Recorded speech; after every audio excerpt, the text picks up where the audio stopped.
What's up guys, this is Bryan here, and today I'd like to elaborate on something I talked about in the previous video with the 5 minor pentatonic shapes. I've attached a PDF with the diagrams in this video, and I did this by myself using a program called Neck Diagrams.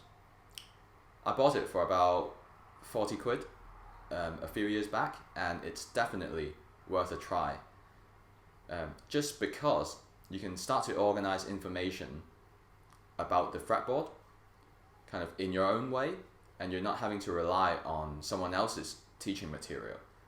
So I found that it was a big thing for me, a big step. So I thought today I'll walk through the few shapes and also talk to you about the certain things that are on the sheets. So firstly, you'll see on the top left, the first shape, it has 6th written on it. It just means that it starts on the 6th string. And the numbers on the notes, they're not fingerings, which is something that is quite common in other guitar teaching material.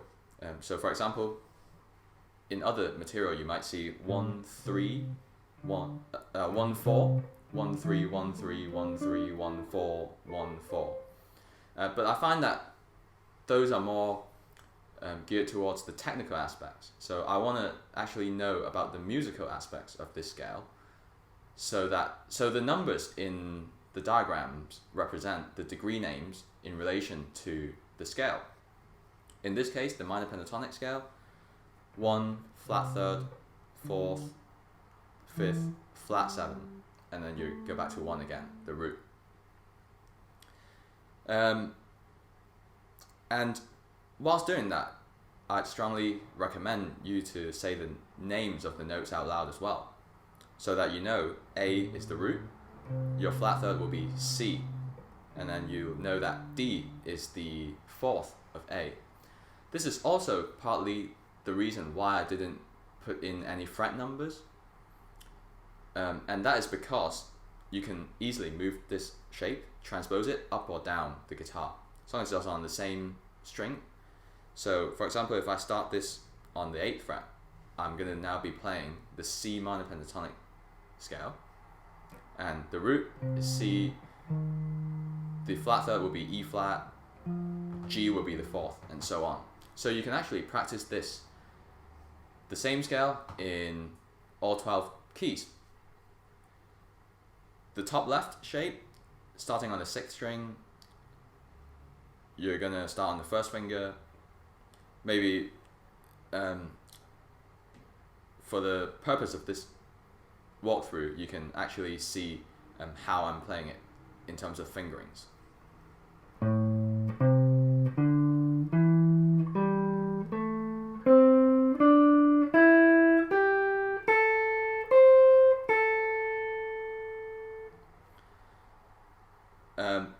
Starting on the same string, the same note, with the 4th finger, you've got this shape.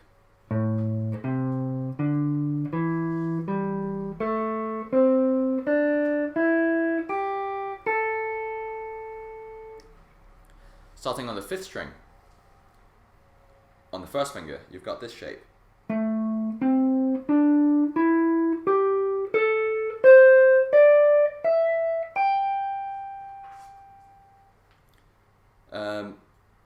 Whilst practicing in this shape, I would try and go from the root and then try and go as far up as I can.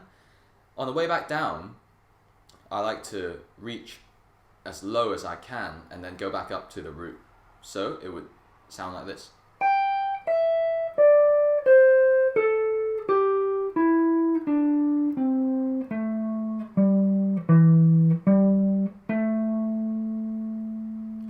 I do that because I always want to know where the root is, and I don't want to miss out on the notes that are below the root, so that, you know, when I'm improvising, or just playing in general, I know that I've got those notes within the scale that are usable for me. So starting on the same string and the same note, but a different finger.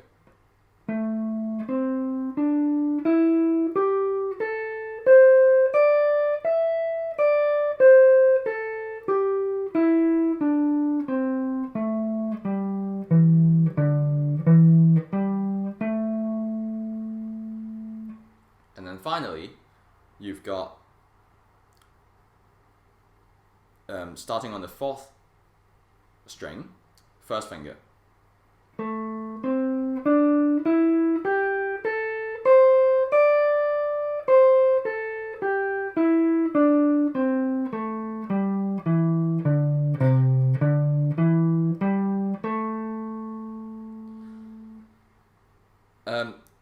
As demonstrated in the last video, something that I talked about is that we don't really need this shape again, because we've done it in the shape that was starting on the 6th string.